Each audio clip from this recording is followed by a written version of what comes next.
It was a disappointing night for the title challengers at UFC 276 as both Jared Cannonier and Max Holloway fall short of UFC gold in their respective title fights. Of course, in the main event, Cannonier loses a unanimous decision to Israel Adesanya in a pretty one-sided affair. I think Cannonier is going to be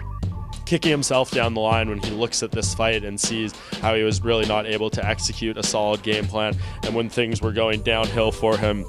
he was unable to make the adjustments or make the decisions to take some bigger risks to try to do something amazing to get back into the fight. But nevertheless, I think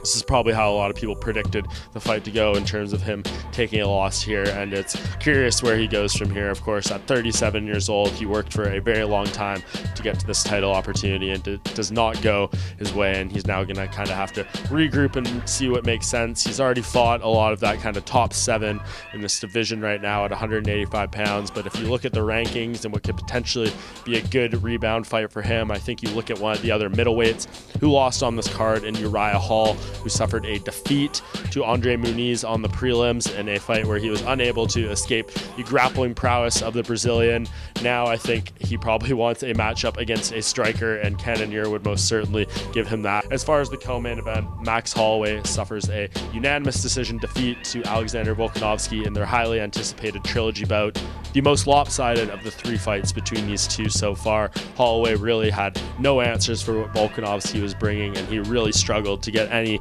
effective offense going in this fight. And he takes a lot of damage in the process in the defeat, a nasty cut, a lot of bruising in the face, and this does leave a major question mark around what the future holds for Max Holloway. Of course, one of the biggest stars in the sport, one of the most beloved fighters, but no one at his level in this spot has really been in this position before, having lost 3 title fights to the same opponent, and you have to wonder how the UFC wants to use him. Holloway, as I said, a big name, but how do you match make him in this division? When you look at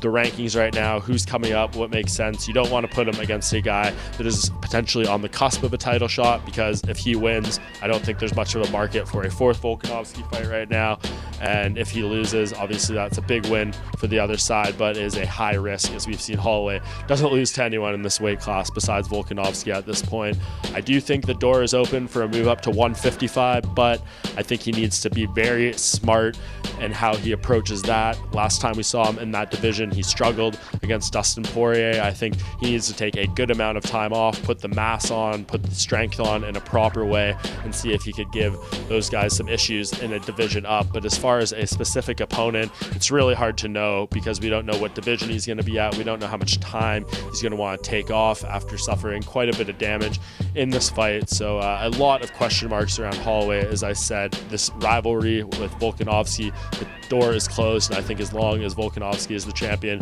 we do not see Max Holloway holding that belt, so that leaves him in a very curious position coming out of UFC 276.